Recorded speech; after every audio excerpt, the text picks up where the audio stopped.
We commonly hear the remark, everything is political. How could that be?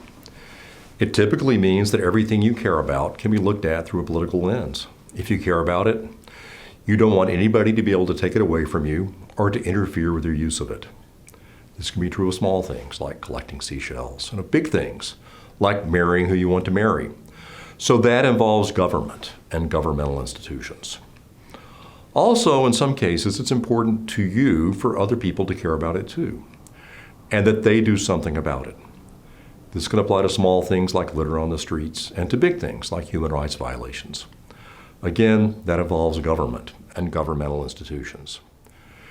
But this would mean that this class is about everything theory and everything philosophy. 8 weeks wouldn't be enough. We need to limit it. So as an introductory course, our focus is on the basic things that we value when we organize ourselves politically. We will be able to connect these values to collecting seashells and violating human rights, but our main concern will be with these values themselves, what they really amount to and why we should care about them at all. There are 7. Security and welfare, I'm counting that as 1. Legitimacy, democracy, freedom, justice, equality, and globalism. Now, this is a cross-listed course, since our inquiry is of interest both to political science and to philosophy. Political science is, of course, a science. It describes how governments and governmental institutions operate and how people interact with them. But like any science, it needs to be clear about its main concepts, and sometimes it takes a position not only about what its subject is like, but what it ought to be like. Since science is not in the business of analyzing concepts or prescribing the way things ought to be, the political scientists who do this work call it political theory. Then there's philosophy, which is, of course, not a science. Philosophy works on the most general questions, the ones that cannot yet be answered scientifically. This involves analyzing concepts and, in many cases, figuring out what things ought to be like. So when philosophers ask these questions about governments and governmental institutions, they call it political philosophy. In short, political theory and political philosophy are the same thing, with different names depending on the building they're in. La Chateaubriand has a maitre d'. Outback has a host.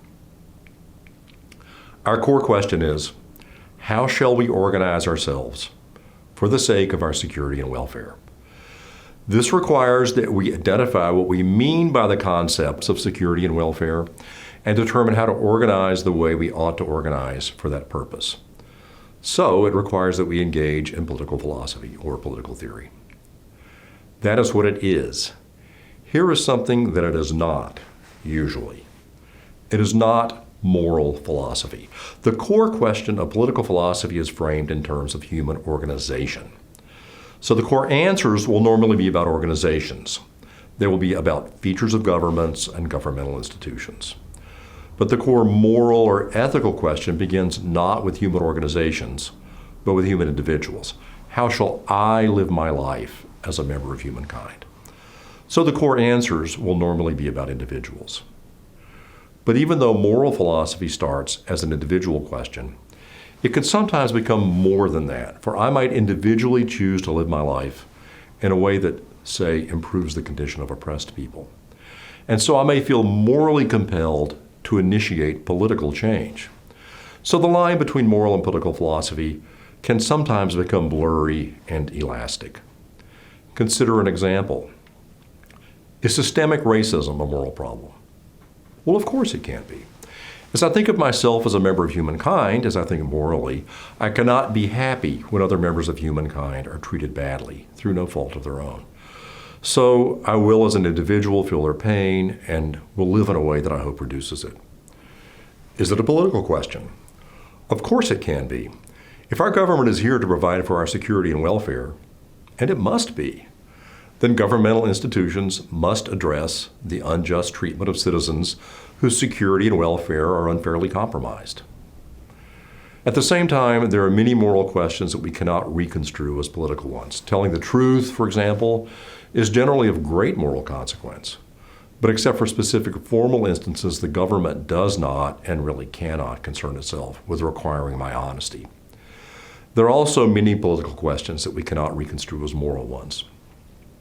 Our security and welfare sometimes requires governments to make decisions that don't really matter much morally one way or the other.